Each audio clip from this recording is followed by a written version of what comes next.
नमस्कार। नमस्कार। सभायै नमः।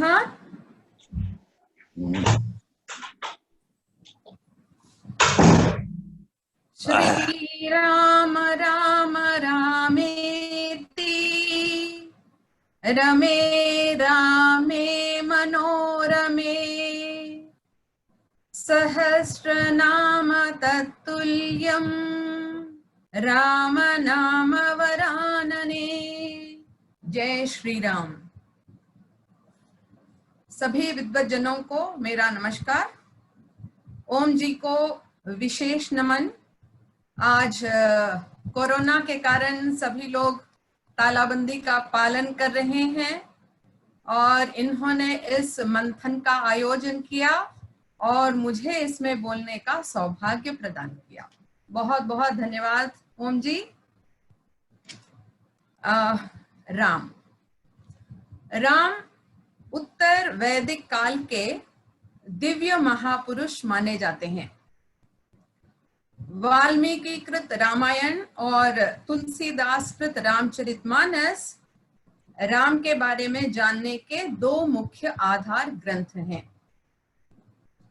भगवत गीता के चतुर्थ अध्याय के 7वें और 8वें श्लोक के अनुसार यदा यदा हि धर्मस्य ग्लानिर्भवति भारत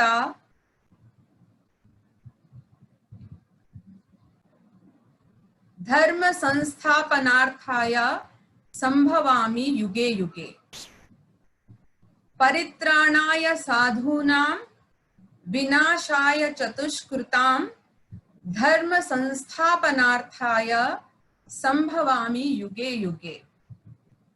भगवान स्वयं कहते हैं कि जब जब धर्म की हानि होगी तब तब मैं स्वयं इस धरती पर आ जाऊंगा। भगवान विष्णु के 10 अवतारों में से राम का अवतार 7वां अवतार है। वाल्मीकि ने जहां एक और राम का आदर्श रूप स्थापित किया, वहां दूसरी ओर तुलसीदास ने उनको एक लोक नायक या यूनिवर्सल हीरो के रूप में चित्रित किया है।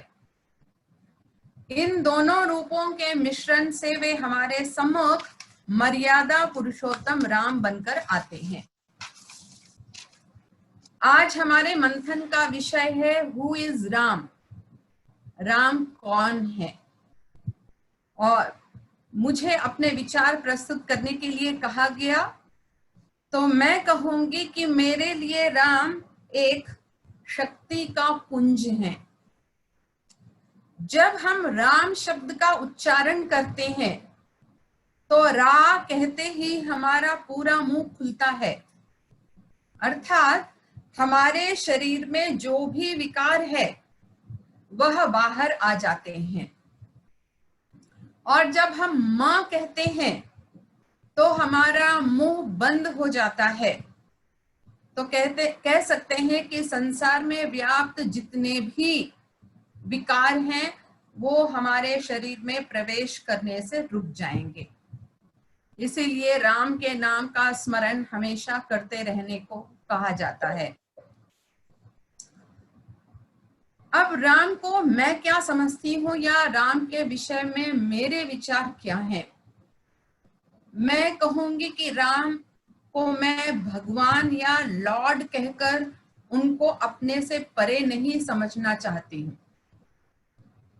भगवान जिसे हम देख नहीं सकते, जो हमसे अलग है, जो हमसे परे है, एक प्रकार की दूरी उनसे स्थापित हो जाती है। तो मैं चाहती हूं कि इस दूरी को समाप्त किया जाए, क्योंकि मैं इसको बिल्कुल नहीं मानती। मैं उनको हम सभी मानव समुदाय की भांति एक मानव समझती हूं, a simple and normal human being. ऐसा समझकर मैं उनको करीब पाती हूं और उनसे प्रेरणा पाती रहती हूं। राम की गाथा आम मानव की गाथा के समान ही है। मनुष्य जीवन में हम देखते हैं कि 5-6 वर्ष का बालक होते ही उसके सामाजिक क्रियाकलाप शुरू हो जाते हैं। अपने जीवन में आने वाली समस्याओं, कठिनाइयों, सुख का सामना करते हुए वह जीवन को सफल बनाने का प्रयास करता है। वैसे ही राम का जीवन भी है। उन्होंने राज से ठाट बाट की कभी अपेक्षा नहीं की। सामान्य मानव की भांति आने वाली समस्याओं का डटकर सामना किया। अभी तालाबंदी चल रही है, हम सभी लोग इस बात को बखूबी समझ रहे हैं कि सीमित सुविधाओं के साथ समझौता करते हुए अपने जीवन को किस तरह से गुजारा जाए। वैसे ही राम ने वन में जाते समय किसी वस्तु की चाह प्रकट नहीं की। अपना सब त्याग कर वे वन जाने को तत्पर हो गए। जंगल में जो कंदमूल फल मिलते थे उसे खा लेते थे, तृप्त हो जाते थे और आगे बढ़ते चले जाते थे। कहते हैं कि पति पत्नी के बीच अच्छा समन्वय हो और घर परिवार के लोग यदि साथ दें तो जीवन खुशहाल होता है। राम को सीता और लक्ष्मण का अच्छा साथ मिला, जिसके कारण वे पग पग पर सफलतापूर्वक आगे ही आगे बढ़ते चले गए। यहाँ पर हम अंग्रेजी की एक कहावत को याद कर सकते हैं, behind every successful man there is a woman. Ram का एक उत्तम गुण था, वह था उनकी स्थित प्रज्ञता। राज्याभिषेक के बारे में सुनकर ना तो वे प्रसन्न हुए और वनवास की बात सुनकर उदास भी नहीं हुए।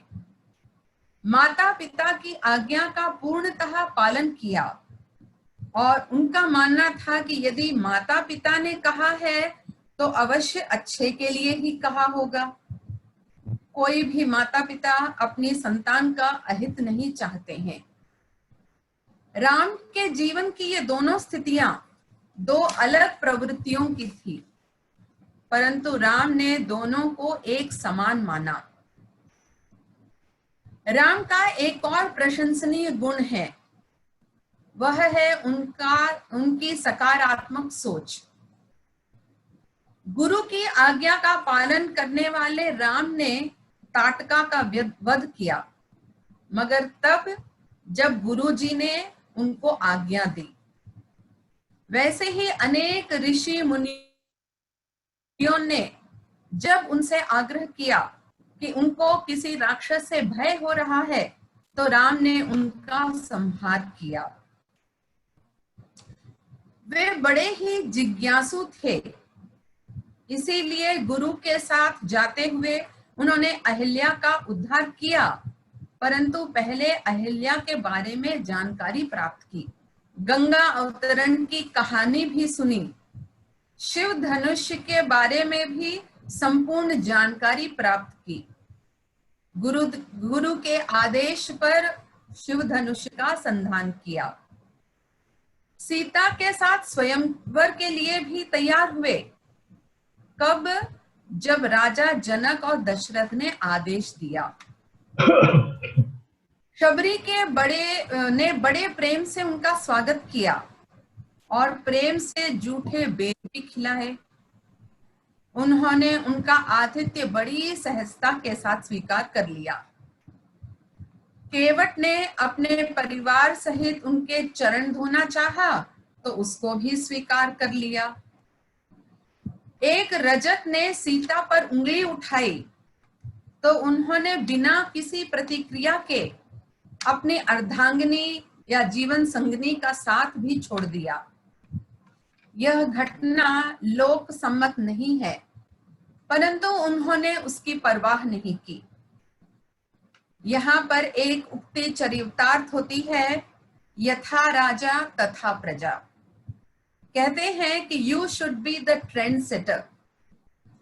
यदि तुमने गलती की तो तुम्हारा अनुकरण करते हुए 4 और लोग तुम गलती करेंगे।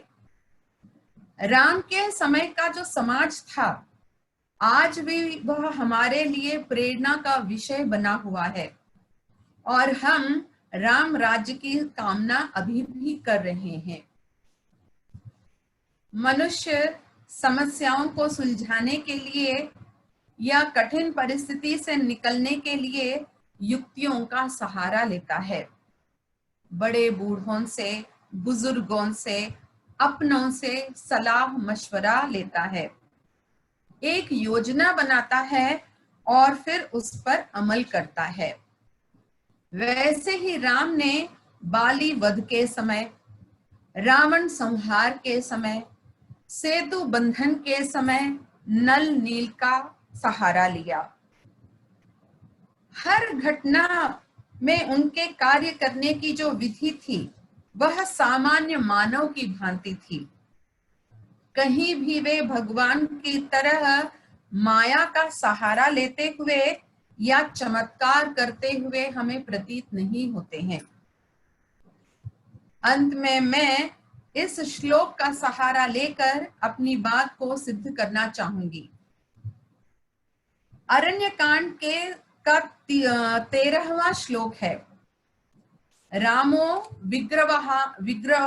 विग्रहवान धर्मः साधुः सत्य पराक्रमः राजा सर्वस्य लोकस्य देवानां माघवानिव।